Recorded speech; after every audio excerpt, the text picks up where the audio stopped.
Hola chiquillos, bienvenidos a la explicación de la guía número 9, donde vamos a hablar de luz, que es la última parte ya de toda esta explicación como tal de lo que son las ondas.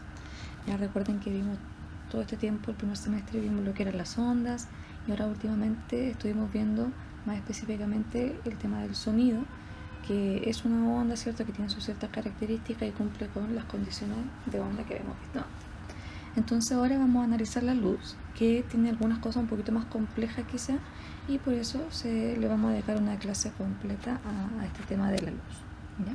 De hecho, en un año normal esto hubiera sido una unidad completa, ¿ya? Ahora obviamente estamos viendo lo principal de acuerdo a lo que se ha priorizado desde el Ministerio de Educación, pero la idea es que tratemos ojalá de ver todos los detalles más importantes de lo que es la luz. Hay varias cosas que ya hemos avanzado, como los fenómenos, que lo hemos visto con ondas y con sonido, así que ahí no nos debería costar tanto. ¿Ya? Recuerden también que la segunda semana de septiembre tienen tutorías por Meet, ¿ya? Y ahí dependiendo del curso hay algunos que tienen un miércoles, por ejemplo, el jueves, otro el viernes. Entonces tienen que estar atentos a qué día es que tienen la tutoría en este caso de física, donde vamos a explicar justamente lo que no haya quedado claro de este tema, y también vamos a revisar las actividades que están en la guía, ¿ya? En este video cortito voy a tratar de explicar brevemente las cositas más complicadas, una breve pincelada, pero la idea es que todas las dudas las puedan llevar a esa clase, ya donde vamos a estar una clase sincrónica, así que ustedes van a poder preguntar cualquier duda que tengan y yo se la voy a responder, o la profe Karen, la profe que le corresponda, y vamos, como les decía, a resolver las actividades de la guía. Así que la idea es que en base a esta explicación y a lo que está en la guía puedan hacer esas actividades y tenerlas listas para ese día. Comenzamos entonces primero con una descripción de las características de onda que tiene la luz. Primero es una onda electromagnética. Recuerden que eso quería decir que no necesitaba un medio material para propagarse, ¿ya? A diferencia del sonido, por ejemplo, que sí lo necesita. Es una onda transversal, ¿ya? Eso quiere decir que esta onda que visualizamos como con montes, con valles, ¿sí?, como con subidas y bajadas. Viajera, porque al igual que el sonido no está confinada a un espacio. Tridimensional, porque se propaga, ¿cierto?, en tres direcciones, hacia arriba, hacia abajo, hacia adelante, atrás, ¿cierto?, derecha, izquierda, hacia todos lados. Por lo tanto, se propaga en tres dimensiones. Y una característica importante es la rapidez que tiene en el vacío, ya que son aproximadamente 300 millones de metros por segundo, ya que realmente también en algunos textos aparece como 3 por 10 elevado a 8 metros por segundo. Es el mismo número, solo que está escrito en notación científica, ¿sí? Vamos a analizar primero las características que tiene la luz. Primero hay que dejar en claro que la luz siempre, pero siempre, se va a propagar en línea recta. Eso quiere decir que no vamos a poder ver, por ejemplo, que la luz se curve. Ya eso no sucede. Y esta propagación en línea recta nos ayuda a entender varias cosas, como por ejemplo la creación de sombras, de zonas de sombra. En el dibujo que está aquí a la derecha, como ustedes pueden ver, aparece una linterna, ¿cierto?, y una pelotita de tenis. Y acá lo que se puede visualizar es que la luz, ¿cierto?, viene de aquí de la linterna y se mueve en línea recta. Lo estoy mostrando aquí como con el láser, ¿ya? Y aquí también, en línea recta. Por eso se forma esta zona, ¿cierto?, con la misma forma, en este caso de la pelotita, de que es una zona de sombra. Ahora, la luz se propaga en línea recta, pero en todas direcciones, entonces también se puede propagar de esta forma como más en diagonal. Igual acá. ¿Ya? Por eso se crean como otras zonas, que en este caso, como dice aquí, se llaman zonas de penumbra, que es, ¿cierto?, donde si bien hay un cierto grado de sombra, no es tan total como es el caso de donde está justo la pelotita, ya como es la sombra más directa. Esto es lo que pasa, por ejemplo, en los eclipses también, ¿ya? Ustedes supongo que habrán visto el eclipse el año pasado. Ahí se alcanza a visualizar, ¿cierto?, algunas zonas de penumbra. Bueno, también nos ayuda a explicar, por ejemplo, este dibujito que está aquí a la izquierda se llama cámara oscura, que es una cámara que es como una cajita ya que la gracia que tiene es que tiene un agujerito aquí a un lado y todo el resto está cerrado, ya que nosotros como que estamos viendo lo que pasa adentro, pero esto en realidad es lo que nosotros nos imaginamos lo que está pasando adentro, porque la verdad es que esto está cerrado completamente, porque como lo dice su nombre, es una caja que está, ¿cierto? Una cámara que está completamente oscura, a excepción de este hoyito que está acá. Entonces, si por ejemplo ponemos una vela que va a crear, ¿cierto?, una imagen, o va a provocar, ¿cierto?, que la luz, ¿cierto?, trate de pasar, en este caso, por el agujero que está acá. Eso tiene que ver con el fenómeno de difracción que hemos visto antes, que es que las ondas tratan de, ¿cierto?, atravesar las aberturas. Como la luz se propaga en línea recta, se da que, por ejemplo, esta línea que sacamos desde la parte de arriba de la llamita, ¿cierto?, de la vela, se propaga en línea recta, pasa por el agujero y sigue en línea recta. En la parte de abajo de la vela lo mismo. Y eso provoca que en el caso de este fenómeno de la cámara oscura, la imagen de la vela se vea al revés adentro de la cámara, ¿ya? Si quieren pueden buscar algún video en YouTube de la cámara oscura y van a ver que es un experimento bastante común, ya que se hace de repente. De hecho, en el mismo colegio, bueno, ustedes no lo han alcanzado a ver porque este año recién ingresaron, pero hay años en que en las ferias científicas se han hecho cámaras oscuras. Ya es un experimento relativamente fácil de realizar, ¿cierto? No requiere tanto material y se puede replicar. Entonces, estos son características que tienen que ver con la propagación rectilínea de la luz, ¿sí? Vamos a continuar entonces con la rapidez de la luz, que como ya les había dicho, en el vacío la luz se propaga a aproximadamente 300 millones de metros por segundo. ¿Ya? Eso se da, ¿cierto? Porque recordemos que la luz se puede propagar en el vacío porque no necesita necesariamente un medio para propagarse, aunque si lo hay, obviamente también se puede propagar. Entonces, lo que le explico acá, que está en su guía también, es que dependiendo del medio, la luz va a ir cambiando su rapidez, ¿ya? Entonces, ¿de qué es lo que va a depender? De si el medio es más o menos denso. Mientras más denso sea el medio, más lento se va a propagar la luz, ¿ya? Es un poquito diferente a lo que pasaba con el sonido. En este caso tiene que ver justamente con su característica de onda electromagnética, que como no necesita un medio, esa es como su condición ideal, ya, estar en el vacío. Entonces, cualquier medio que sea un poco más denso, ¿cierto?, va a ir poniendo más lenta a la luz.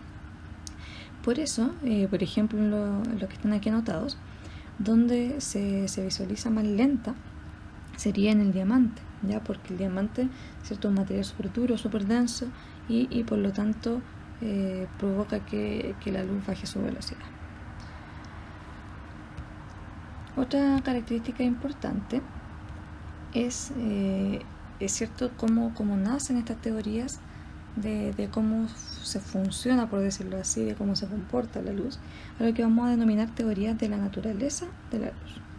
¿Ya? Hay dos teorías que surgieron en un principio y que fueron bien contrapuestas en su momento, que se dieron en aproximadamente los mismos años. Si se fijan ahí, ahí yo les anoté los años, ¿cierto?, en el que Huygens postuló su teoría y los años que vivió Newton también, y se van a dar cuenta que son dos personas que vivieron en el mismo tiempo, ¿ya?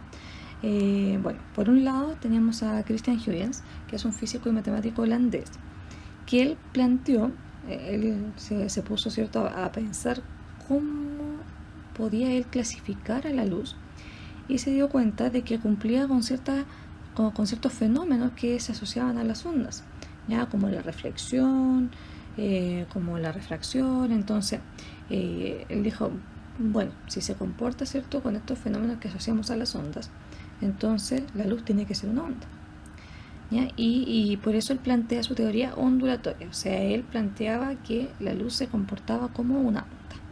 Pero por otro lado estaba Isaac Newton, ¿ya?, que es bastante conocido, ¿cierto?, todos hemos escuchado alguna vez a Newton, que él planteaba una teoría que se denominó corpuscular.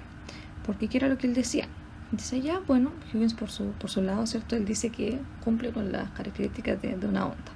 Pero él decía, pero en realidad, si pienso en pelotitas, por ejemplo, pelotitas de tenis, bueno, no sé si él en su momento pensó en pelotitas de tenis, pero yo le estoy dando el ejemplo con eso, y las hacemos rebotar, ¿cierto?, contra el piso, contra una pared, van a rebotar, ¿cierto?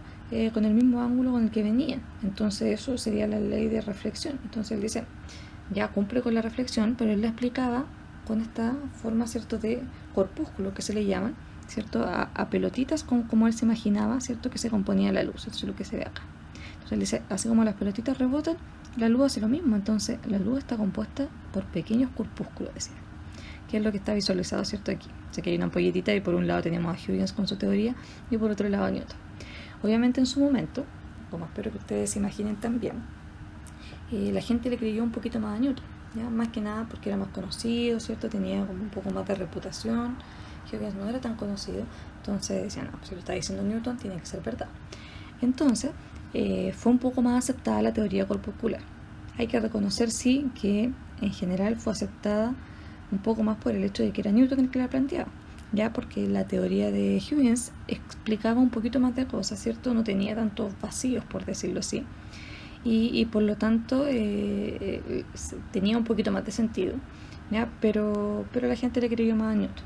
Él, además de la reflexión, también decía que se cumplía la difracción, ya que si yo ponía pelotitas y le ponía un obstáculo, las pelotitas no iban a poder pasar por ese obstáculo y por lo tanto se iban a crear zonas de sombra, ya que sería lo que vimos que pasaba efectivamente con la luz. Entonces él decía que sí se podía explicar con el hecho de que la luz fuera compuesta por corpúsculos. Años después, se fijan aquí estamos con el 1670 y algo, fines del 1600, años después, ¿cierto? Se concluyó que de cierta forma los dos tenían razón, ya que había ciertas situaciones en que la luz se iba a comportar como onda, pero también había situaciones en que la luz se comportaba como partícula, ¿ya? Y eso es lo que actualmente se le conoce como teoría dual o comportamiento dual de la luz, ya que dependiendo de la situación a veces se comporta como onda y a veces como partícula. Tiene la capacidad de ser, ¿cierto?, ambas cosas. Pero, insisto, depende de la situación. ¿Ya? Hay situaciones en que necesita comportarse como partícula y situaciones en que necesita comportarse como onda. Entonces, por eso es como bien particular el caso de la luz. Bueno, vamos a analizar los fenómenos de la luz también, que esto, como les decía, ya lo hemos visto hartas veces. Lo vimos primero para las ondas en general, después lo vimos para el sonido. Entonces ahora no queda nada más que recordar más o menos de qué se tratan y cómo se visualizan en la luz. Por un lado tenemos la reflexión, que recordemos era cuando de cierta forma como que la onda rebotaba, ¿ya? Por ejemplo, el sonido, decíamos que el eco era un ejemplo de reflexión, ¿cierto?, que era porque en ese caso el sonido rebotaba. Bueno, la luz hace lo mismo, y eso usted lo puede ver en el espejo. Cuando usted se mira al espejo, ¿cierto?, ve de vuelta su reflejo. De hecho, de ahí viene el nombre, de que es una reflexión. Ve de vuelta, ¿cierto?, su imagen, y eso se debe a que efectivamente los rayos de luz chocan, en este caso con el espejo, y se devuelven, y por eso usted puede ver su imagen. Se cumple la misma ley de reflexión que habíamos mencionado antes, de que con el ángulo que incide, ¿cierto?, en este caso la luz, es con el ángulo que se va a devolver, que es lo que se ve aquí, con el ángulo que incide con el ángulo que se devuelve. Por eso se dice que el ángulo de incidencia es igual al de reflexión. Un detalle importante que en la reflexión las características en este caso de la luz no cambian, o sea, la longitud de onda que tenía, la frecuencia que tenía siguen siendo la misma, y por lo tanto la rapidez también, ¿ya? Porque estamos hablando de que no ha cambiado de medio ni nada, que era lo que hacía que la rapidez cambiara. Entonces la reflexión conserva todas esas características. Lo único que podemos decir que cambia en este caso es la dirección, ¿ya? Porque obviamente al rebotar cambia su dirección, ¿ya? Si aquí iba como hacia abajo, si aquí iba hacia abajo a la derecha, rebota hacia abajo hacia la izquierda, ¿ya? Cambia la dirección a la que se dirigía este rayo de luz, nada más. Ahora, hay dos tipos de reflexión. Primero está la reflexión especular, que es la que se da cuando la superficie en la que rebota la luz es bastante lisa y plana. Por ejemplo, un espejo, ¿ya? Cuando nosotros nos miramos en el espejo, ¿cierto? Bueno, si el espejo podríamos decir que está como bueno, el reflejo se va a ver nítido, se va a ver clarito. Ya usted no lo va a ver como borroso ni difuminado, sino que lo va a ver nítido la imagen. Eso es porque la superficie es muy lisa, ¿cierto? Muy plana, y por lo tanto se puede cumplir la ley de reflexión conservando la separación, podríamos decir. Si se fijan, esta flechita va, rebota, es como bien ordenadito, ¿ya? Esta reflexión de las ondas. En cambio, tenemos la reflexión difusa, que se da cuando la superficie no es tan lisa, sino que todo lo contrario, es de cierta forma rugosa, ¿cierto? Entonces, cuando viene la luz, ¿cierto? Como se tiene que comportar, o sea, se tiene que cumplir, perdón, la ley de reflexión, tiene que rebotar con el mismo ángulo que venía. La diferencia es que como esta superficie no es regular, va rebotando, ¿cierto? O va chocando en diferentes partes. Entonces, de repente lo toma como por acá, o de repente más por acá, y eso hace que se vayan devolviendo, pero de forma desordenada, y por eso en superficie, en este caso como rugosas, ¿cierto? O que no son lisas, la imagen se ve borrosa. Por ejemplo, como aparece acá en estas dos fotos, ¿cierto? Cuando nos miramos en el agua, ¿cierto? Del mar, del río, de un río o algo así, o de un lago, o en una misma fuente con agua que tengamos y que el agua se esté moviendo un poquito, ¿cierto? No esté completamente quieta, vamos a ver que como la superficie no es lisa, sino que tiene ciertas subidas y bajadas, la imagen no se ve completamente nítida, por eso se ve borrosa, se ve difuminada, ¿cierto? Se fijan aquí hay un arbolito y casi es como una mancha aquí, ¿ya? Entonces esa es la reflexión difusa. O sea, reflexión especular o difusa dependen de la superficie en la que se refleja, en este caso, la luz. Después tenemos la refracción, que como habíamos mencionado, ¿cierto?, en las clases anteriores, es cuando hay un cambio de medio. Entonces, cuando la luz viene, atraviesa por un medio diferente al de origen, ¿cierto?, se va a provocar un cambio en la dirección de ese rayo de luz y por lo tanto va a provocar que veamos las imágenes diferentes a como lo son en realidad. Por ejemplo, aquí aparece un vasito, ¿cierto?, con agua y un lápiz. De hecho, se lo pueden probar, ¿cierto?, poner en un vaso transparente un poco de agua y poner un lápiz. Y si uno lo mira del lado, ¿cierto?, desde cierta perspectiva, se ve como que el lápiz estuviera quebrado, ya como que no fuera un lápiz como completo, ya como que estuviera quebrado en una parte, justo donde empieza el agua. Y eso se debe justamente a la refracción, a que la luz cambia de medio. Arriba, ¿cierto?, está en el aire, en la parte de arriba del lápiz, pero la parte de abajo está en el agua. Y por lo tanto, al haber este cambio de medio, cambia la dirección en la que se propaga este rayo de luz. Entonces se ve aquí, ¿cierto?, graficado. Viene el rayo en un cierto medio, y aquí dice N1, ¿cierto? Y cuando llega al otro medio, ¿cierto?, se desvía un poco, aquí con línea punteada sale cuál sería la dirección que seguiría, ¿cierto?, si no hubiera un cambio de medio, si siguiera derecho. Pero eso no sucede, sino que se desvía un poco y, ¿cierto?, se mueve en este caso con un ángulo más grande. Puede ser un ángulo más chico también. Lo importante es que es un ángulo diferente con el que ingresó, ¿cierto?, a este medio, con el que incidió este medio. Entonces el ángulo del rayo refractado es diferente al del ángulo incidente. Ya ese detalle es importante. Acá, a diferencia de la reflexión, sí cambia la longitud de onda, sí cambia la rapidez. Lo único que se mantiene normal, podríamos decir, es la frecuencia, ¿ya? Eso no cambia cuando hay un cambio de medio. Después tenemos la difracción, que también la habíamos mencionado en el caso del sonido y de las ondas, que era cuando las ondas atravesaban aberturas, ¿ya? En la luz pasa lo mismo. Si la luz, ¿cierto?, se encuentra en una abertura, va a tratar de pasar por esa pequeña abertura que encuentre, ¿cierto?, y se va a empezar a propagar a partir de ahí.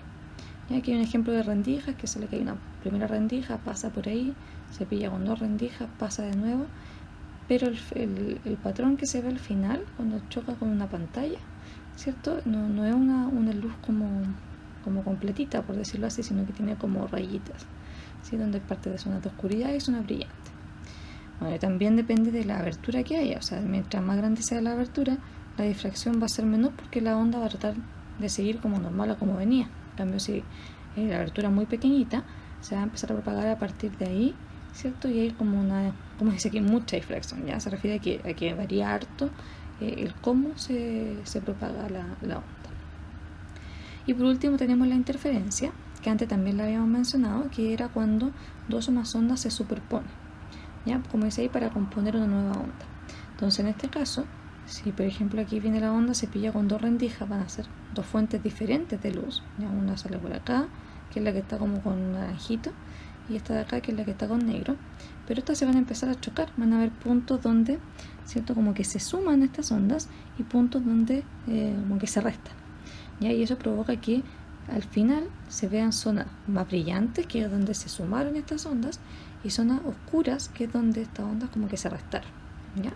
Entonces esto se da en la interferencia, que con la luz es bastante visible. Vamos entonces ahora para terminar con la descomposición de la luz, que nos explica un fenómeno bastante interesante que la mayoría hemos visto, que es un arco iris. Entonces, nosotros la luz que viene del sol o la que hacemos de una lámpara, ¿cierto? Se llama luz blanca, ¿ya?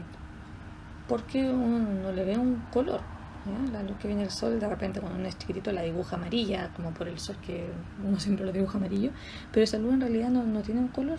Por eso le llamamos luz blanca, porque no podemos visualizar un color como tal, ¿ya? No podríamos pintarla amarilla, por ejemplo.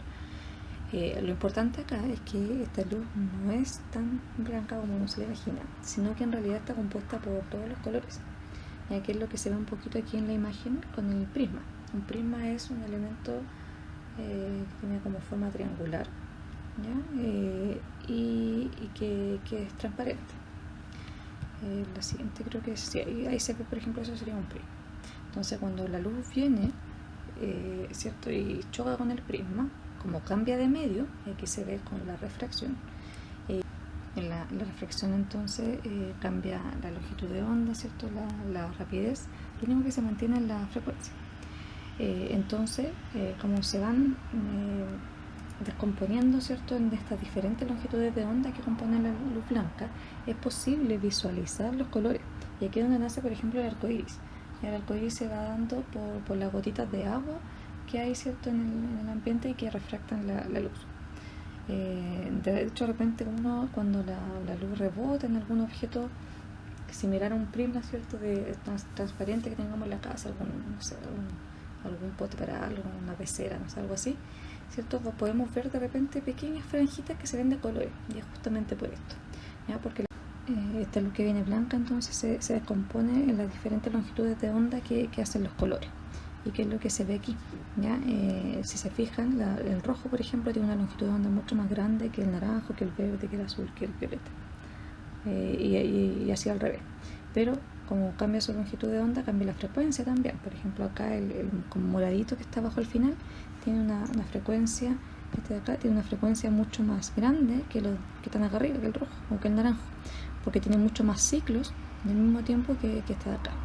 Ya entonces cambia la longitud de onda y cambia la frecuencia, son inversos. Este que tiene más longitud de onda tiene menos frecuencia, y este al revés, tiene más frecuencia, menos longitud de onda, más cortita. Y esto también tiene que ver con cómo vemos los objetos de diferentes colores, ¿ya? Cuando en el caso de aquí hay un ejemplo de un pimentón, ¿cierto?, que es rojo. O sea, la explicación de por qué lo vemos rojo es porque viene la luz blanca, que en realidad es todos los colores, ¿cierto?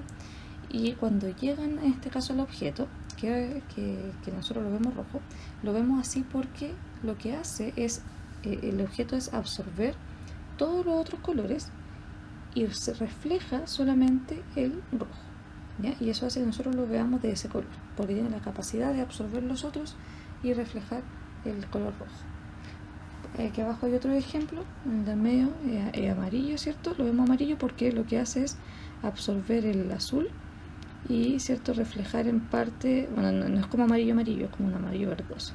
Entonces refleja en parte un poco de verde, un poco de rojo, ¿ya? Y es bueno este ejemplo de acá del negro, porque el negro, de hecho muchas veces no sé si han escuchado decir que el negro no es un color. Eso se debe a que efectivamente cuando algo nosotros lo vemos negro es porque absorbió todos los colores. Entonces, de cierta forma, el negro es como la ausencia de color, porque absorbió, o la ausencia de luz, porque absorbió toda la luz que venía y no reflejó absolutamente nada. Al contrario del blanco, que cuando vemos algo blanco es porque reflejó todos los colores, ¿ya? En la guía ahí le dejé como de cierta forma tarea que investiguen, a ver si alguien se anima a lo que es un disco de Newton, ¿ya? Y ojalá si lo pueden hacer, es súper sencillo. Sería una buena idea de cómo se den cuenta de que todos los colores se transforman en blanco, ¿ya? Que es la luz blanca que nosotros vemos. Bueno, espero que esta breve explicación haya quedado un poquito más claro todos estos contenidos, y recuerden hacer la actividad para que cuando nos veamos en la tutoría podamos revisarla. ¿Ya? Son varias preguntitas y la idea es que vayan explicando lo que se les pide. Que estén muy bien y nos vemos en la tutoría entonces por la plataforma Meet.